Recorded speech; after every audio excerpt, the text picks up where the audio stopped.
Yo, what's up, all you burners, stoners, and potheads, and especially all you gardeners out there? This is Mr. Weedman and Big Earl with the Grow Hour. Big Earl, my brother, how the hell are you, man? What's going on, dude? I'm doing great. How are you? I'm doing awesome, man. You want to know why? Why? Because I get to smoke this new strain you delivered to me called Strawberry Shortcake, grown by my friend, my pal, Big Earl. Yeah. I'm going to light up, and you can tell everybody what this strain is all about, because I'm excited to hear about it. Yeah, Strawberry Shortcake. That is one that we have in tissue culture. It was in the tissue culture when I got there. Super nice cross. Great yielder, strong, terpy plant.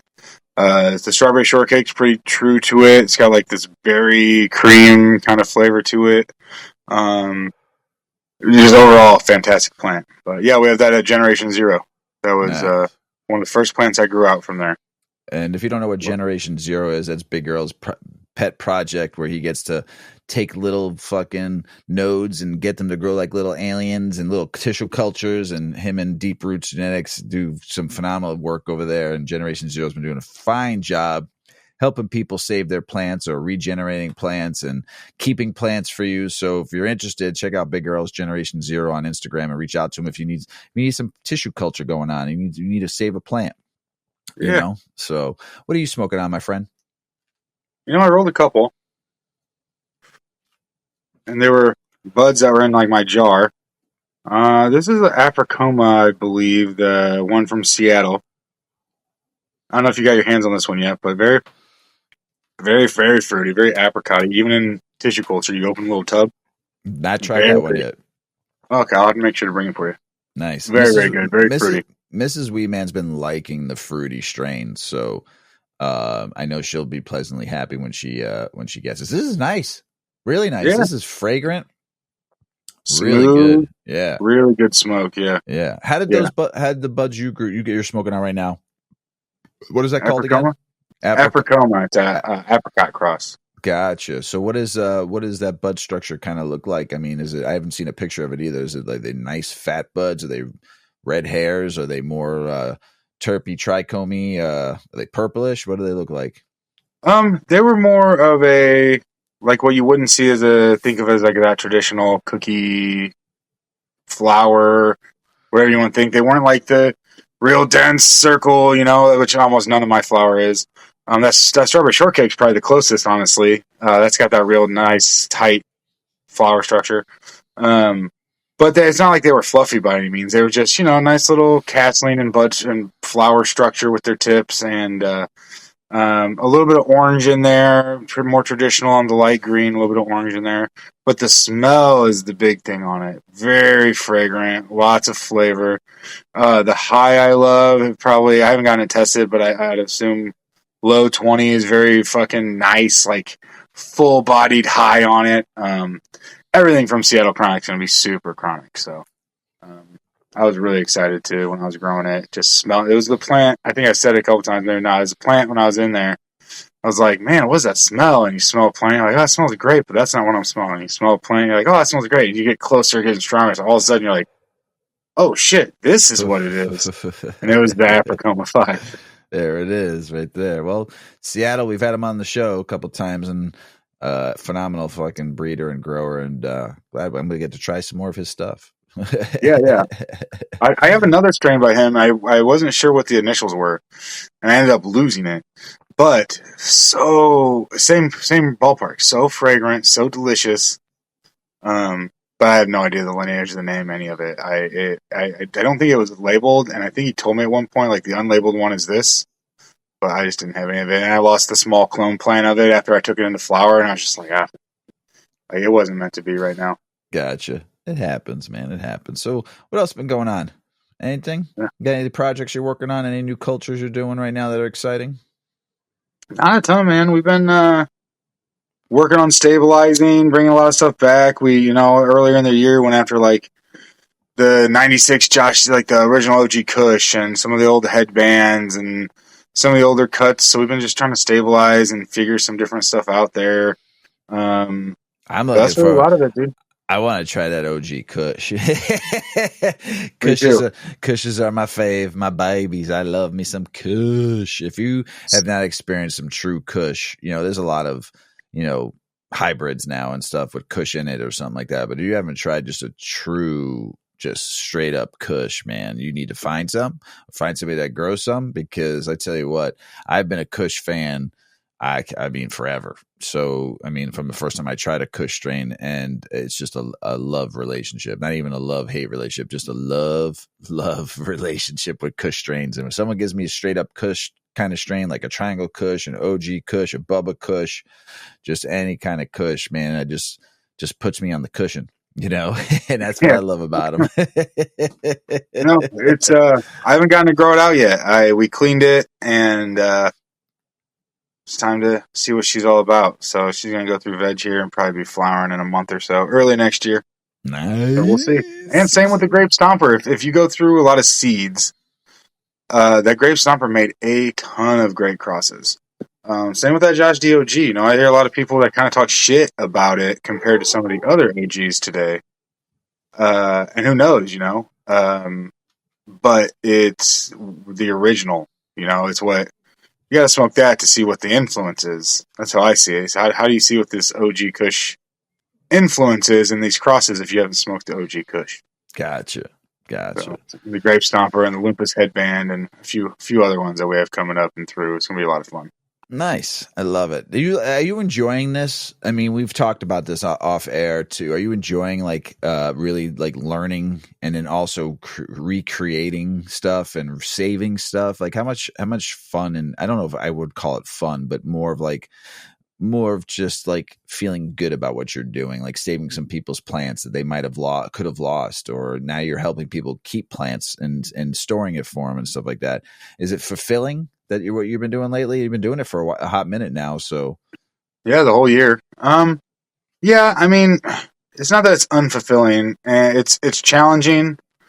I think we're a little bit ahead of the industry. My personal belief, and a lot of people's beliefs that I've talked to just around me and all that, is that eventually the industry is going to have to go through something like what we're doing.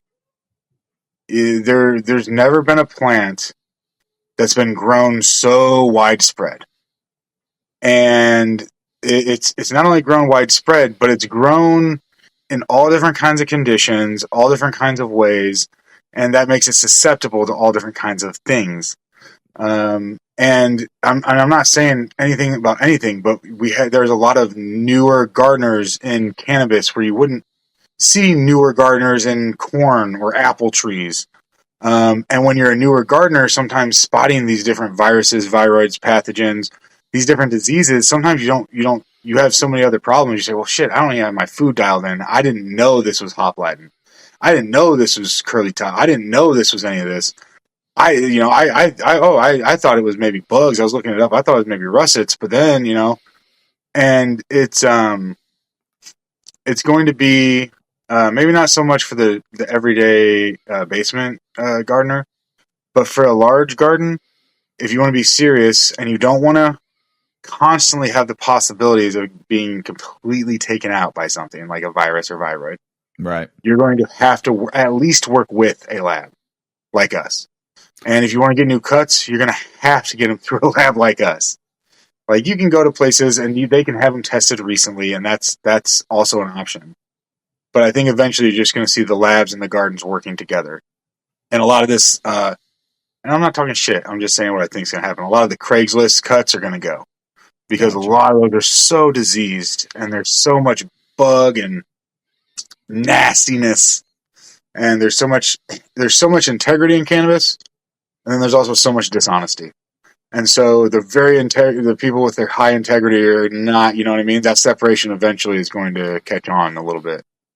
So I was laying in bed the other night stoned, and it's like my favorite time to think, about 30 or 40 minutes before I just overall think about my day, my week, and then just also think about things like after I got done reading for the show. And it just popped in my head, and it's probably, I don't know, maybe I was stony baloney, maybe I'm just talking shit or out of my ass. But I was thinking about the plant itself and talking about how plants are now becoming diseased, like the hop virus, the hop viroid, and everything else, hop lad and viroid disease, and a few other newer diseases. Yeah. I was thinking about this, and I'm trying to remember everything. I should have typed it to myself and texted it to myself because it was a very good thought. I think it is, and I'm thinking about this plant and how long it's been around and what it's been through and the changes now, the changes from 5,000 years ago to now, when this plant was just grown in a season and then got to rest. You know what I'm saying? And then come back again when the season came. Maybe something ate the plants and spread its seeds across part of somewhere else, or maybe people harvest them, and right? Bring them back too, right? Yeah. And they're growing, and the way we're from 5,000 years ago to 1,000 years ago to 500 years ago to the 1800s when hemp was huge, and then you go into the 1900s where people were using cannabis as a medicine, and then then it went underground, and people started growing it illegally. And you never had a consistent grow because you had to change spots. So you might have had to dial it down for 3 months, or you farmed it in the season outdoors in Mexico, and you just did it in season. So then you had you gave the soil time to rest. You gave the plant time to rest. And I know you took that plant down, but you still generated seeds from it, and you still generated everything you need to keep on process of growing, or you took clones from a plant. So nowadays, in the last, let's just say 10 years, since 23 states have gone recreational, and you have 33 states medical, and you see now that cannabis has become a corporate crop, right? And I truly believe this plant is having problems, what we're seeing, because it's being overgrown tremendously, being very wasteful tremendously. Like give you an example. In Canada this year, they destroyed 3.5 billion I think it was grams of this plant, and it's being overgrown to the point where I think this virus came along because it's being overgrown so much. And like you said, infected plants and infected whatever, bugs, soil, using bad soil or whatever, saving costs. So they're not putting the right nutrients in there, and they're using shitty nutrients. I think, and I was just reflecting on this, and I just think we're destroying this plant in a way that it's not supposed to be. We're not giving this plant a time. I mean, how many clones can you pull from a mother plant? I know people have had mother plants for 20 years. Infinite. Yeah. And, but you don't give that mother a time to rest. Yeah. You pull a bunch of clones from her, and then you pull another batch, then another batch. Then you don't give that mother time to, okay, she just had like a real mom. She had a baby, right? That mom needs 2 years to recover from having that first 9 months, then the labor, and then raising the child too. Don't forget too, that takes a lot too. We're not giving the mother's time to regenerate and regenerate their nutrients and regenerate the strength of that plant. And we're destroying this plant in such a way of over harvesting and over consumption and overusing stuff, and this plant wasn't truly meant to be this way. It was meant to grow in a season and then give it a break and then start up. Yeah. Right. And we see it with other crops too, right? Because I was comparing it now to other crops where we see corn. Well, corn wasn't meant to grow the way it's grown now. Everything here in the States, just about 95% of all corn is GMO, right? 5% is still grown the way it was supposed to be grown. So you see this in the cannabis plant, and the plant, I think, is dying in certain areas because it's been overused to the point where there's no strength, and hence why these are defective plants. They have viruses, and I was just really sad, about it, that we're destroying something that was created for us to use as medicine, and now it's infected, and it's a detriment to what this plant was put on this earth for, whatever you believe in. And it's just sad. It just made me sad. And I was very upset that this is happening. And as more states open up, as more countries open up, there's going to be, I mean, there's major More and crops. Right. So this plant is never going to have a chance to regenerate and refocus itself into being strong unless people realize and understand what I'm just saying, and use it as a crop instead of using it, as I've always said, stop being greedy. To me, it's just a sad thing, and I just, and I don't think a lot of people understand it, it's just going to get more and more. Sure. So our definitely a good point with the clone to seeds. Up until recently, clones, they were a thing. But there are way more seeds grown than clones. But there's way more money in the clone now, because when you talk about being a business, you can get the exact same thing. So a clone wins a cup, you're not getting the seeds, and you say, okay, if I hunt through 100 of these and maybe I find one that represents that cut really well, you can get the actual cut.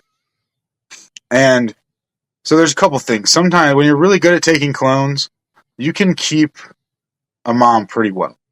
But when you can keep the generations pretty well, and you can not see that, because a clone, when you're taking the very newest growth, and it's almost like it's not regenerating it. It's not like a tissue culture. So a tissue culture, you take that very smallest brand new growth, and you literally a generation 0 clone, like what we named the company after, it acts genetically, expression wise, not typically growth wise, but in a lot of ways like the seed parent. And then the generation 1 is the clone off of that seed parent. So the generation 1 is like taking a clone off of the seed.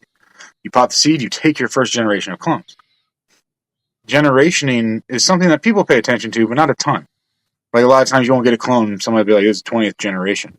But if it's been alive if you get something from the 90s, it's a lot of generations. So I like to try to compare the cannabis plant to people a lot, and a garden in general. It's a living thing, right? And so, like with a garden, you can do everything right, and you can still get a problem. But when you do everything right, it just mitigates it. You can work out and eat right and get 8 hours of sleep, and it mitigates your possibility of problems. So it doesn't say you're going to be like everything's going to be perfect, right? And in the garden, it's kind of like that too. And so, think if we were a person, and we're supposed to live 75, let's say 75 years for easy math. Well, now all of a sudden we get to whatever year, and we cut off our finger and we can grow a new one of us. Well, I wish. Every time we grow, we keep our same. You broke your toe when you were 102. I broke my broken toe. I broke my pinky hitting somebody, and it never grew back the same. See? And so every time you regrow with these, problems or differences, right? And they can build. But when you take really, really nice clones, that is what I've found personally. The time you can lose the most genetic integrity, I don't know if maybe, is right at that clone. If you take a really shitty clone and it's not happy and it takes 20 days to root, and then generationing further than that usually can be a little harder. Like it's not compared to like the really, really nice happy clone. And a lot of stuff you can grow stuff out of and do different things. I'm just, in my experience, typically, and that's where this tissue culture is going to come into play. People are going, first off, you're going to have to get everything tested anyway. If you want to keep the generation close to 0, you're going to have to work with a tissue culture lab. So if you're trying to get the most like pure expression of a plant with the least possible problems, that's how you have to deal with it. You have to continuously test stuff. We talked about how easy it is to spread things.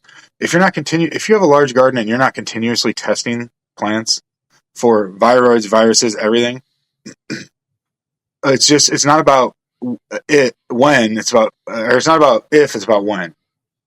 It's going to happen. Right. And if you're not testing and you're not taking that kind of stuff you're not considering that, like, it's going to happen. Especially if you're taking in plants. But even if you're not taking in plants, if you have gardeners, you have somebody who's working there, They're a gardener. They have their own cannabis. It could come from them. If there's another garden in the flower, the hop Latin viroid, I was told can live for 2 weeks, not in a living plant. And I don't know if it's theorized or if but longer in the flower. Wow. So if you're smoking flower that came from a plant that has this viroid, then you're going to work and you're grabbing these gloves and you're putting on these gloves and you're doing everything. But when you grab the gloves, you touch the outside of them.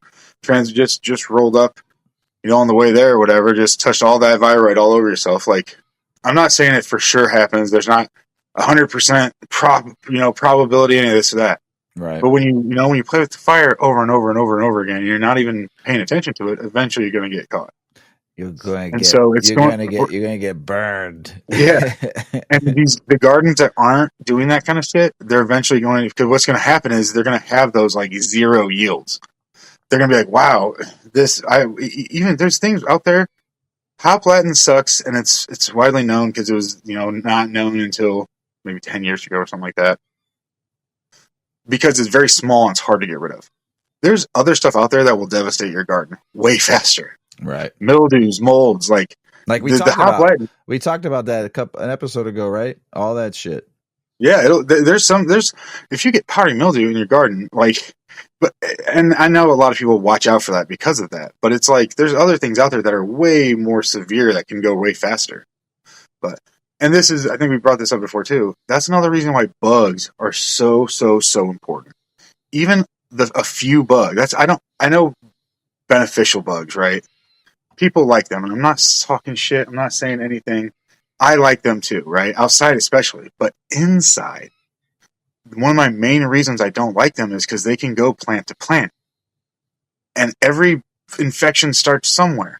And if you have anything going plant to plant that's not washing their gloves with bleach in between, and I know the beneficial bugs, they don't eat the actual plant, that's the bad bugs. Right. But I just don't like any of that in between. No personally. Bugs allowed. It says it on the wall in Big Earl's room, his smoke room. No bugs allowed. I don't even like to say that, honestly, because I think that in a lot of situations, bugs are so easy and badass. But just in how I do my shit, Yeah, I feel you. We really got off topic there. But was I wrong? Yeah, we did. Was I wrong about thinking that though? That thought I had. I was like just thinking about it. I was like, when am I going to have a chance to talk about this on the show? And I said, perfect. It's going to get more and more prevalent. We should do a whole effing episode on it. All right, perfect. I've had this conversation with quite a few people, and it's going to be more and more prevalent. And the gardens who aren't doing this are eventually going to get burned. And if you're getting a clone from somebody and you're not doing this, if you have a tent and you're like, I'm going to get a couple clones, I don't care if they have some problem, because I'm going to cut those plants down and eventually redo them, but I'm doing this hard reset in between. It's not, then I get it. Right. But if you have any kind of stake, if you have any kind of I got to pay my rent or mortgage, or this is a $50 million building, for anywhere in between there, the viroid and virus, pathogen, all of it, the testing is huge. Right. It's going to get bigger and bigger and bigger if you're doing clones. And even if you're doing seeds. Hop Latin, they already showed, I think the last study showed they think it could be transmitted in as many as 90% of seeds. Ooh. So, no, you just don't know. There used to be so many diseases, dude, and people in the industry would say it'll wilt. It's especially when you're first learning about it, and it's hard to cross-reference, and long time ago, or for me, 10, 15 years ago, and you just don't have that. The knowledge is out there now, but back in the day, it was just all a wilt. Right. Your whole plant just dies all of a sudden. Oh yeah, I got a weird wilt. One branch sometimes, half the plant sometimes. I've literally had all those situations where I came to a room and I'm like, the fuck? Whole plant dead. And I removed that plant, and I don't, and whatever happens, but now there's actual things for them. You can get them tested and figure it out. But yeah, we should do a whole episode on that and get into the testing and what some different stuff looks like, maybe how to tell some different things apart. adult root aphids and gnats and wilts and pathogens and all that kind of shit. Ooh. So that'd be a cool one. We went off topic just because of my meditation before I go to bed. But what Only we're for actually a half hour. what we're actually supposed to be talking about today, everybody, is baby it's cold outside. Yeah. It's fucking cold in this room I'm in. Baby, it's cold outside. It's snowing right now here in the South Side. So I think it's supposed to snow here too. Yeah, so it's officially winter. It's Christmas time, everybody. And I was on a conference call the other day, and there's two other people in there, and they were like, "Oh, they're talking about their day, and they're talking about, oh yeah, it got down to mid-60s today, and it was -4 wind chill that morning." I'd be like, shut up! I don't want to hear from you right now. I didn't say anything for a second. I was like, it's -4 and flurrying here. It's like, you guys. Hell no! Don't even complain. I don't even want to hear it. I take 60. They weren't complaining. They were like bragging all of us. It was so funny though. I was just like, oh, Earl be 60-degree. Earl will be out in his flip flops and shorts, man. Fucking 60 degrees. Love it. Oh, dude, it made me chuckle. Oh shit! So here's the fucking thing. Cold. It's cold outside. It's winter right now up here in the north. And how's your garden? How's your garden reacting right now to this winter? So it's colder out right now, right? It's cold. So what do we need to do? Colder, furnace wise? How do we fucking I know what I had to do in the cold because the humidity dropped. The humidity drops in my fucking house in the wintertime. And Mrs. Weedman's always fucking cold. She wears full gear in the house. She's going to hate it, but I'm making fun of her. But yeah, she's always cold. So when I grow in the wintertime, she likes to keep the heat at 72 when it's really cold outside. I'm talking about real cold, like 10 with wind chill of minus. I try to keep it around 70, 71. Usually the average is 71 degrees we keep in the house, but the humidity is nil, no humidity in this fucking house. So I have a humidifier on my furnace. So as the temperature gets colder, I raise it. So my humidity, it's not 100% great, but at least it helps. So I have to dial. Right, and I have to dial my humidity up in my humidifier in my tent more in the wintertime because it just fucking drops. So tell us about with this wintertime, the colder it gets, what we got to do, and then the furnace. What do we got to do to handle that? Yeah, we talked about it all a little bit before, but maybe not in this way. So the colder air, typically when you see colder air, you don't have as much humidity. It's not a 100% sure thing, right? It's not a 100% thing. The colder the air, the less possibility or the less humidity it can have. But just because it's cold doesn't mean you have no humidity, and just because it's warm doesn't mean the humidity is high, Right. So typically when it's cold, when it's getting colder, your humidity drops. But there's definitely really cold or really high humid falls and late falls, early springs, especially where I'm at and where you're at in Chicago and Detroit. So it's just to say, oh, it's cold outside, there's no humidity. That's not the mentality you want to go after with your garden. It's the lower possibility for humidity. If it's under freezing out, for sure lower humidity, and even if it's close to freezing, for sure lower humidity. But that can be for sure stunt your plants throughout the year. Can be a major factor in a garden, especially if it's a first year or two running, first season or two running. You're inside, but you still have to follow the seasons. We've gone through that a couple times. Right. You still have to predict. You still have to be on top of what's about to happen. You have to follow the seasons. And so as it gets colder, expect your humidity to drop. And as your furnace runs, expect your humidity to drop. Unless you're rehumidifying a little bit, and you might not get it that bad. But if you're not doing that at all, expect that shit to drop.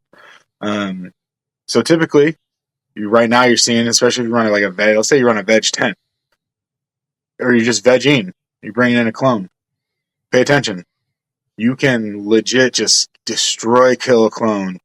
If you get a real low humidity, if it's coming from a dome with 90%, I mean fast, leave to go take a piss and make a bowl of macaroni or something, and you come down 20 minutes later holy crap, that was yesterday, it burped for an hour, because maybe yesterday wasn't, it wasn't 30 degrees outside. Right. Or maybe yesterday it was 30 degrees outside, but it was the first day it was 30 degrees. So there's still a little humidity in the ground outside, or, you know what I mean? Like it all equates. If it's been freezing for a week, that's a long time to trap some humidity away, if that's the right word to use for it. But that's the biggest thing right now. Pay attention, especially in a veg, especially with clones, because they will get fucked. So and it'll make it. Yeah, sorry. Go ahead. No. So furnace temperature, it makes a big difference too, right? When in your house, if you don't have a separate furnace for your grow area, you have my house. I have 2 furnaces, one for my upstairs, one for my downstairs. So the furnaces there's always furnaces running. And don't forget that furnace has the intakes, right? That's sucking up any humidity in your house and any fucking air to recirculate through the heat of your furnace to come back out. And that heat has no humidity in it whatsoever, unless you have a humidifier attached to your furnace. So you're just spitting out dry, hot air. Dry, hot air is coming out of your fucking house. And that's if you have a grow tent, that's going to affect your grow tent if you don't have your proper, was it VPM, right? Fucking VPD. Vapor pressure deficit. Yes, Thank sir. you. So if you don't have that dialed in, right, you could fuck up your whole shit. Yeah. And that is a big thing too. Right now it's getting a little colder out. It's easier to keep the room a little colder. You will get some, if your room is like, 45% humidity, 40% humidity, and 55 degrees, 60 degrees, the plant does want a warm up. There is a warm up the plant needs. But typically if you can follow some of that, you can still get some decent growth. It's just not going to be as vibrant as the more humidity, a little bit warmer, at least a little bit warmer. Gotcha. Now, if you had an old school bulb, that was one of the best things about the old bulbs, and the worst thing, massive heat points. But you could run those pretty cold, and you don't like big temperature swings, but usually with those you got them, and you could run a decently cold night with a decently warm day with those because they heated your plant up so much, Right. But that's right. Anymore sometimes it's a little harder. Yep. So does the plant grow normally slower than normal, and then what is this? You were telling me, we were talking about before the show, the more red in the stems. Yeah. You'll just see some stress. That's really a lot of it. The roots, I've never had to worry about a lot in that kind of situation. I mean, you might get into it with like the reservoir or something we'll talk about, but you'll see a very slow growth. You'll see it'll be very hard to bring plants out, or harder than normal to bring out of your dome.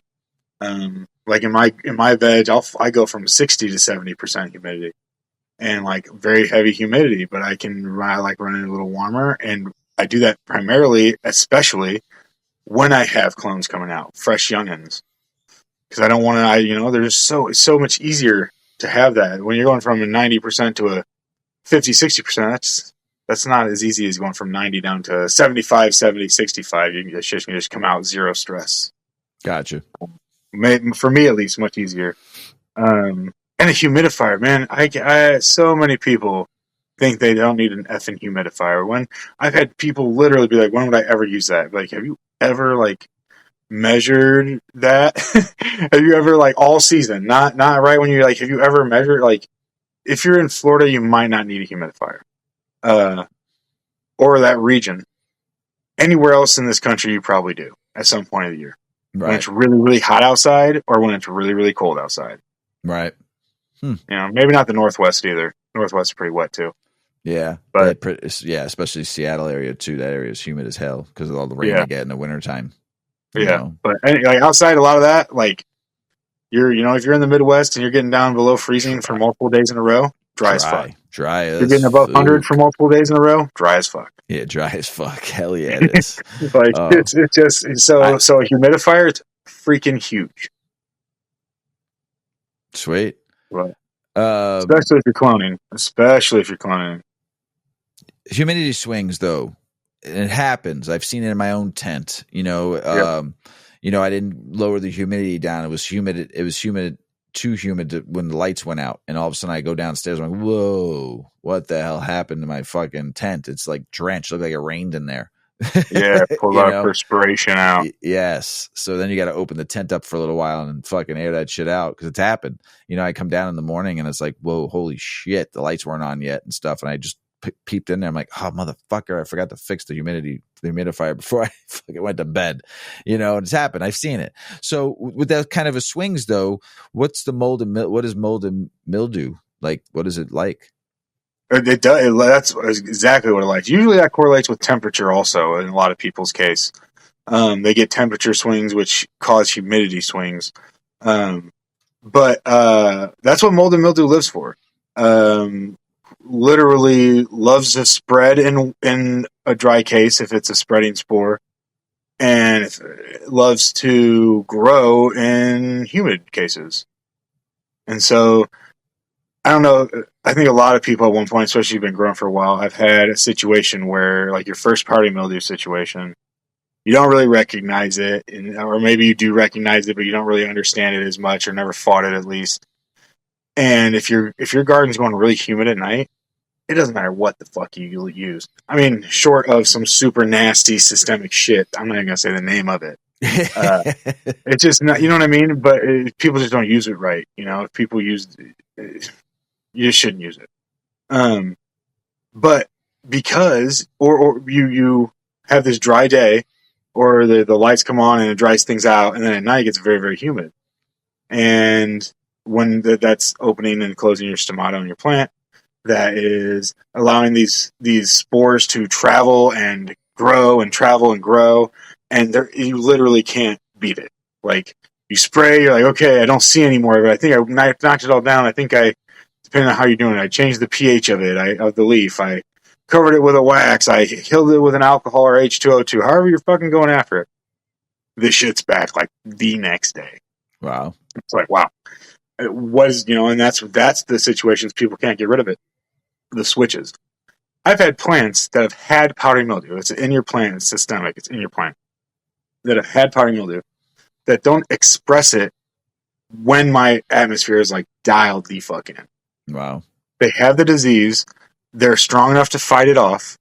The disease itself isn't in the optimal conditions to spread, and you can literally beat it. That's very hard going through flower, especially like with your flowers growing and getting all, things get covered in and doing all, getting the pockets out of there and stuff. But it's happened. I've done it before. I know a lot of good gardeners that have done it. But when you have those swings, it is going to be damn near impossible.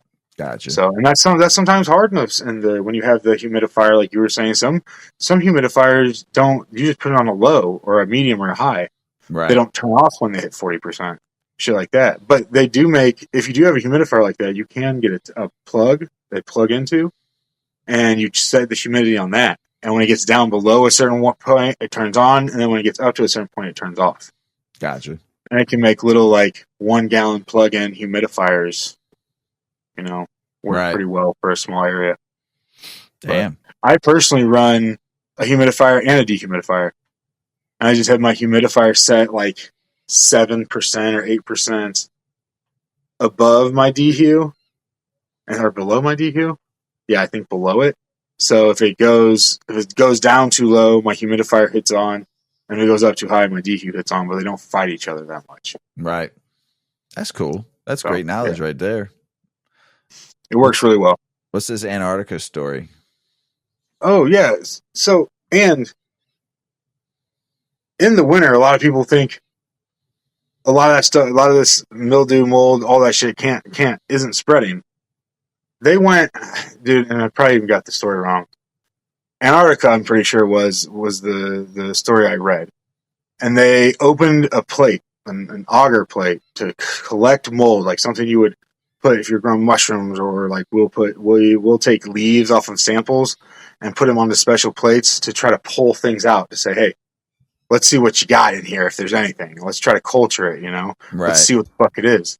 So they did this in Antarctica. I said, I wonder what's in the air down here. And there were 5 things. One of them was fucking powdery mildew. So it might not have been the powdery mildew that weed plants can get. There's a few different kinds I know, maybe even more than a few. But there's powdery mildew. But one was fucking powdery mildew in Antarctica. Wild, dude. So yeah, don't think it's not out there because it can be. That shit can be out there. But yeah, that's the Antarctica story. Hopefully I didn't. I mean, they collect in fucking mold and fucking below minus 200 degree weather. That's crazy as hell. Yeah. Shit, don't quit. LEDs. What does that do for you? Yeah, make this time of year a little harder. Like we talked about it a little bit, but the bulbs back in the day didn't matter really what your room did. The bulbs were heating it the fuck up. LEDs aren't like that. So if it's getting a little colder in your room, try lowering them a little bit. You can still keep your VPD where it's like best for you to like maintain that small swing. But try to get your LED a little closer. And if you're going to do that, it's going to raise your par. If you raise your par, just pay attention. If you start to see some deficiencies or something, up your food a little bit. And if you still see some deficiencies in that way, it could be like your CO2 and your light and your food have to kind of work together. And so like adding CO2 just to do something like that is kind of crazy. But if you have LED and you see way slower growth, much more red stems right now, different things like that, it's probably it can especially if your room's like dialed in, it might be that your plant is literally not getting warm enough. Wow. Like it needs a warm point during the day to kind of like soak it in. Mm-hmm. Just like we need 15 minutes, 20 minutes, 30 minutes of sun, get that refreshness going, that vitamin D. To warm itself. Mm-hmm.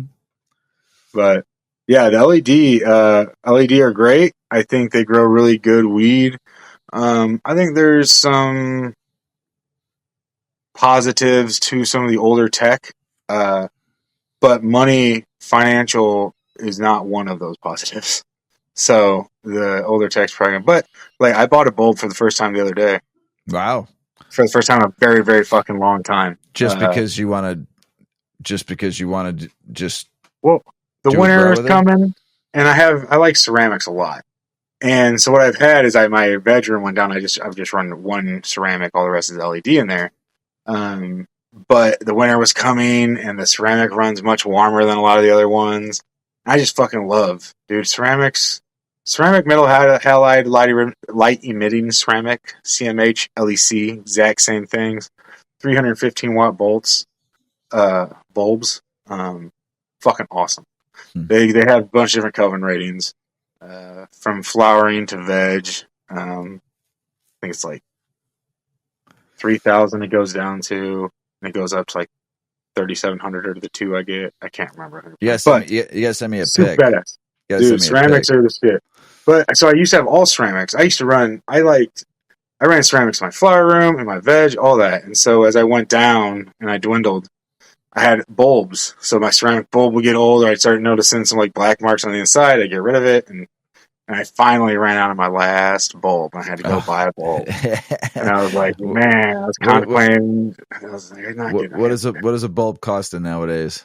So they wanted 110, and I finagled them down to 72. But I found them online for a little cheaper than that. But I like supporting the shops. I just don't like supporting shops when they're twice the price. Right. So I like if it's 10%, 15%, 20% more, I'm there for it. And how long does a bulb last? If you're good with it, so a bulb will decrease its efficiency. So depending on what you're going to expect from the bulb, I run those bitches till they burn. You're going to be putting out a weak light and getting black before I get my ceramics gone, unless they're in flower. But in veg, probably like a year. That's cool. Yeah, nice. But this depends too. Like if you keep a bulb clean, it's going to run longer. You get a nice fan, keep it cooler, it's going to run longer usually. The ceramics run a little longer than like a lot of the twists because they're connections. They're not losing as much gas. Different shit, Knowledge is power. Love it. What about heating? You don't want to light your fucking house on fire, do we, Earl? No, that's not ideal. Yeah, heaters. Just make sure you don't get a glowy heater if you're in flower. That's something I've seen people. This is Herman. That's something having here. Don't get heaters glow a lot. So make sure you're not getting a glowy heater. Even the button, a little red button will fuck you up. It will. You'll come in. It just takes one. It just takes one or two herms, and all of a sudden it's like shit. But yeah, watch out for your heaters. But they work great. You know, they're gonna dry your room out a little bit more too. Right. So it's cold. Fucking, it's gonna get super cold here in the Midwest by the time January gets here. We do get usually 2 to 3 weeks of fucking super cold weather. What's your AC? Tell me about the AC and being super efficient. Like, what do we need to do here? Yeah, that's something that when it's super cold out, having a room that gets cold enough is usually not something you think about. But ACs aren't made to be ran in the fucking cold. Why do they gotta test in the cold, you know? Right. Some of them come with heat plates. Or something. God, is that what it's called? They're basically like a little pilot light that stays lit at all times out there. And I know there's a couple other ways too that they just kind of like keep themselves a little warmer, like ones that are like made or have different functions that work better in the cold. But for the most part, that it's going to make your AC run much less efficiently. There are a couple things you can do if you don't have any of the heating elements. Catching your own heat, put a tarp over so the AC blows air out. Put a tarp over it. You don't cover it up 100%, but like my mini split, I like to put a couple bricks and I'll put a tarp over it and let it hang off. So the heat still gets out of there, but it's able to grab grab it by the tarp and go back into itself a little bit. I found that helps a little bit. Shielding it, you can put up a little fence just so wind can't pass over it real freely. You don't want to block the back. You want the back to get it, but the part is to, when it goes through, it warms, to reuse that air somehow. Not just let it leave, you know? So, but tarps work surprisingly well. There was a spot I was at, and they were just so terrible. And none of their ACs had anything like that. And we literally had like a tarp contraption over the whole side of the building so they could all work together with it. And if we didn't do that, the ACs quite literally froze up. Like, you could not use them. They were not meant for that. So, it happens. And it's hard to catch sometimes. Gotcha.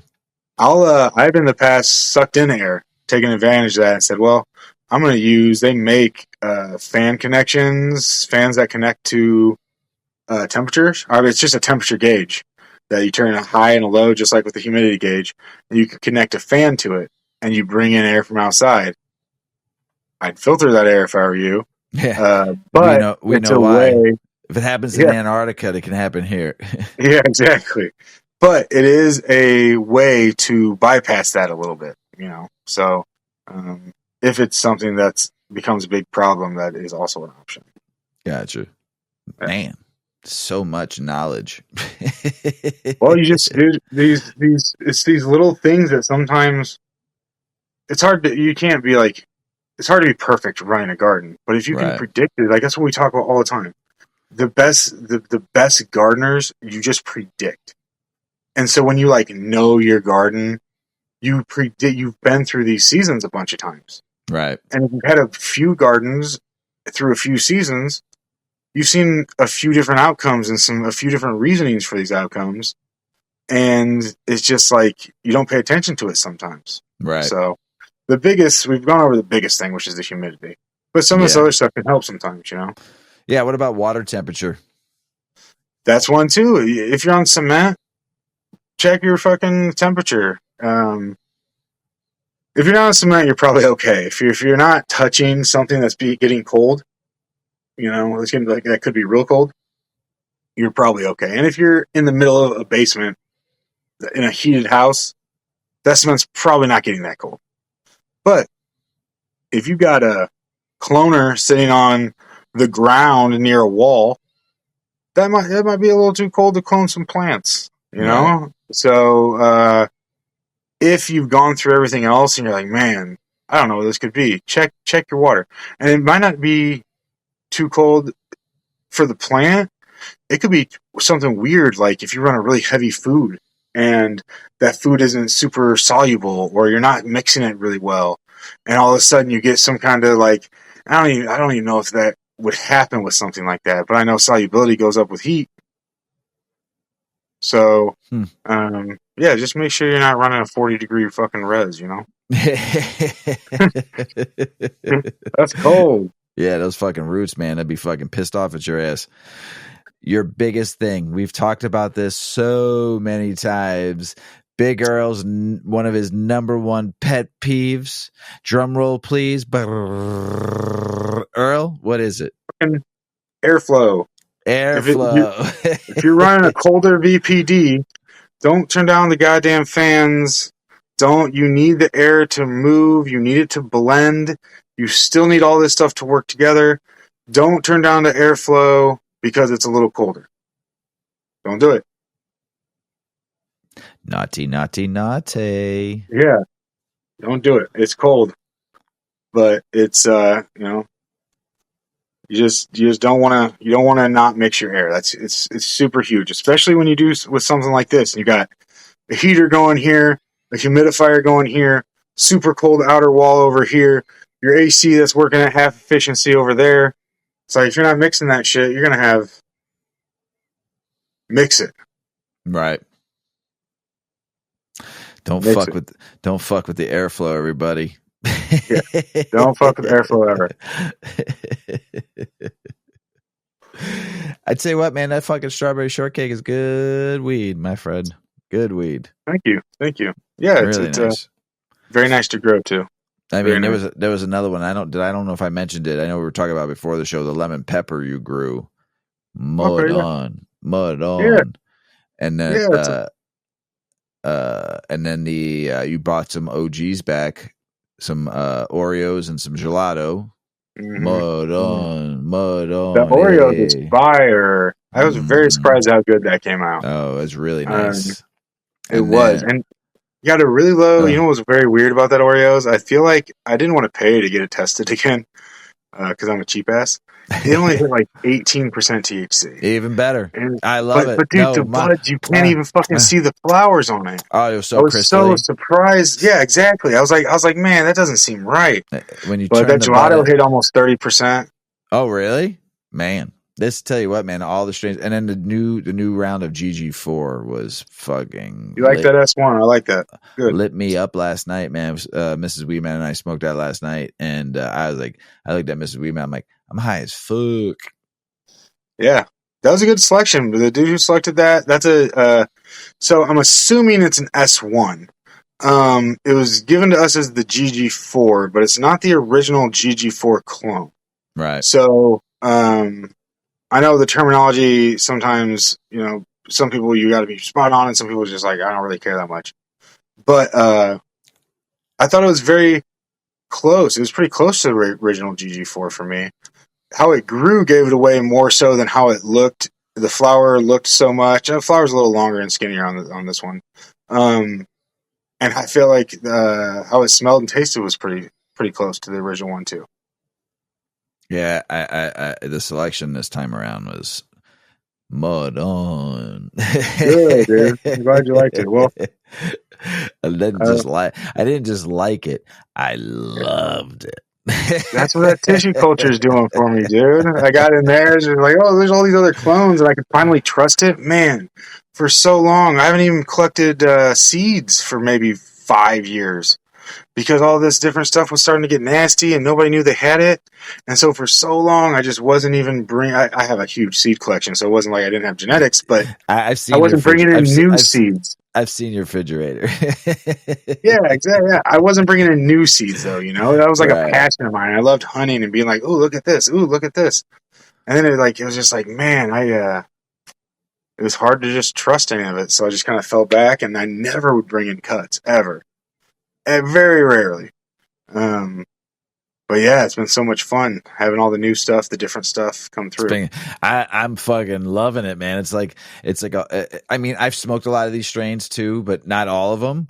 So it's just like fucking like the early craft beer days when I was selling and working in the craft beer industry, and all these new beers like 2010, 2011, like when it hit really Illinois and all these new breweries were coming in and all this shit I was getting to try. I was like, man, this is even better than that. Because I don't put on weight from all the beers and I used to taste and try, and I get to try different flavors, different terp profiles, different bud structures, the way when you grind them, the way they smell after you grind it, and when they look, and when you grind how fluffy some of this shit is, and just everything. And then you get this. I dry hit it first just to see a different taste when you fucking light it up, and you get some terps to it, and you get the real flavors from it, and then you light it, and then it's where you really want the effects, and you're just like, wow. And the smoothness, though, too, of these strains you bought, too. I mean, I've never had a rough strain from you ever, but these strains were smoked very smooth. It was what I like to call a smooth smoke. Like, no burn, perfect fucking resin ring, just like a fine, like better than any fine cigar I've ever smoked in my life. And I used to smoke, when someone gave me a really good fine cigar from Cuba or something like that. I mean, I'm talking about like that quality. It was just like, I told you, I fucking typed it out to you on the fucking text. I'm like, perfection. I mean, really well done, my friend. Yeah. I mean, if you guys all catch me out, I don't always have enough to bring Big Earl stuff with me, but I have. A lot of you have tried at a lot of events, Mrs. Weedman and I do here in Illinois. A lot of you have tried Big Earl's flour, and that's probably about 80%, probably about 75% of what I serve, unless someone sponsors a table. We've had some great guys and folks sponsor the table, or my own home grow. But a lot of you have tried Big Earl's weed, and I usually take 2 or 3 jars with me and give people a choice, and of your flour, my flour, and then sometimes a guest, a sponsor table guest. And I tell you what, some people have seen some of these buds you've grown and some of the fucking smoke you've smoked, and just they're blown away. I mean, people are like, "Where do you get this from?" I'm like, "Listen to the Grow Hour, you'll learn 2 or 3 things." Yeah. Put it all together, and it's not super hard. You just put it all together, baby. That's very well done. But so thank you. Yeah, and thank you, man. 2024 has been a great year for us. We both want to tell everybody. I'll let a Big Earl talk on his own, but a big thank you to everybody who's been listening to us from the beginning. This is episode 72 we're on now, and going in. This is our second year. It'll be year 2, second done year in the books, going on year 3, and hopefully you all are enjoying what we've been putting out for you all. And I'd like to thank all the breeders and growers that have been on our show. On these episodes, it's been a blast getting to know them and learn from them, and some of the shows we've developed over this time. And it's you have to understand, Big Earl's puts a lot of work into this too. He gets the show outlined, and I couldn't do this because I don't know enough about what he knows and his knowledge, and puts the show together for everybody. And then him and I sit and we put the episode down, and who's going to be talking about what and how we're going to be talking about who. And then we do the show. But a lot of this is done because of Big Earl's knowledge and the topics he thinks that will be interesting to you all, and also help you learn and grow and being able to become a good breeder or grower. And he's the one that gets all the guests. I don't know anybody on that side of things, and he's helped me get to know some people, but he helps put this show together and works very hard on it, on top of all the other stuff he does, running a garden, working in fucking Generation Zero, also consulting. And so I'm thankful for Big Earl, as our 2 years is in the books here, and I hope everyone's enjoying the show, and we thank you all out there. Big Earl, got anything to ask anybody? Tell anybody? Yeah, no, man. Thank you, dude, for giving this platform. I think when we first started, I always started bringing people on. One thing we talked about was like giving some people that deserve to talk about things the voice and a different platform other than Instagram that'll just fucking knock you off for doing nothing. Knew this, knew that. You're gone. And it's been a lot of fun. I appreciate it, man. I think a lot of people really like it. How you put a lot of this together, and it's all very real. We don't do any of the sponsored shit. We don't do, and then, now that we're not open to talking to people, but I'm just saying, like, we make sure not to compromise quality. Our integrity of this show Yeah, exactly. for working with the wrong people. If we ever do get a sponsorship, it's going to be with the right people, the people Yeah, that we believe in. I guess that's yeah, why in 5.5 years of doing this show, I have to believe in the people I'm working with, and I have to trust them, because this is a large platform that we do. We're internationally recognized podcast between both shows, and it has integrity. I can never say I'm never going to not take a sponsorship, but if it's the right people and the right people we want to work with, absolutely. But, yeah. we want to thank everybody that has thrown to the show, put their time into it, gave us an Absolutely. hour of their time. So go ahead, Earl. Sorry. No, that's everything, dude. It's hard to keep. It's hard to keep sometimes when you know time things arise. So Yeah. thank you. It was a great year. I think the show was great. Everything's been great. The weed's been dank. Last one in 24. 2024 had its ups and downs. And 2025 will too.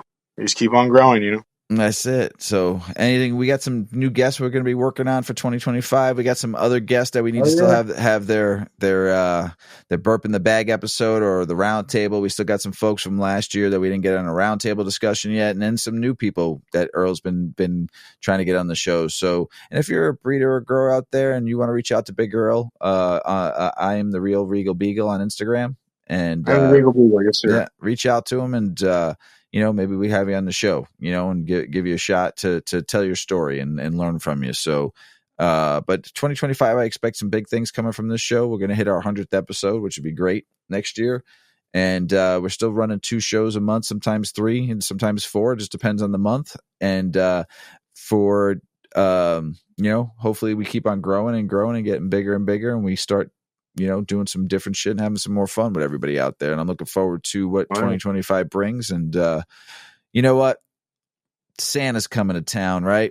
So Mrs. Weedman, I know, yeah, Mrs. Weedman and Big Earl make butter. So we got to make sure we don't forget the ganja butter in Santa's cookies this year, because that old Saint Nick boy needs to be a little high when he's flying high in the air. You know what I'm saying? And make sure you give him a couple 2 low dose milligrams. Don't forget how many cookies that fucker's got to eat, along the way.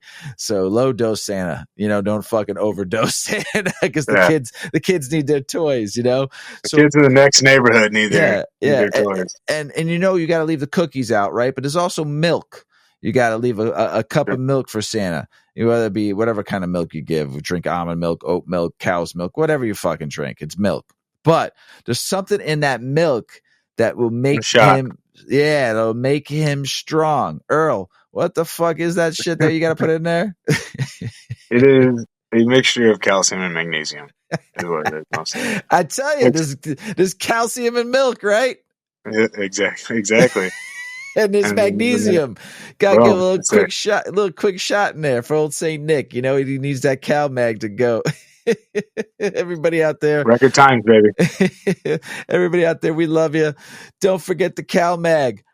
Peace. Check out our cannabis lifestyle brand online at 8decades.com. Our custom smokes and accessories are perfect for your coffee table, bedroom nightstand, or kitchen counter. They're designed for you to show them off. The Canna community is also loving our hemp and cotton blend t-shirts, sweatshirts, scarves, and hats, finished off with our 8 Decades logo. We've got some awesome, long-lasting goods that will be your favorite for years to come. 8 Decades, because a 9th decade of cannabis prohibition isn't acceptable.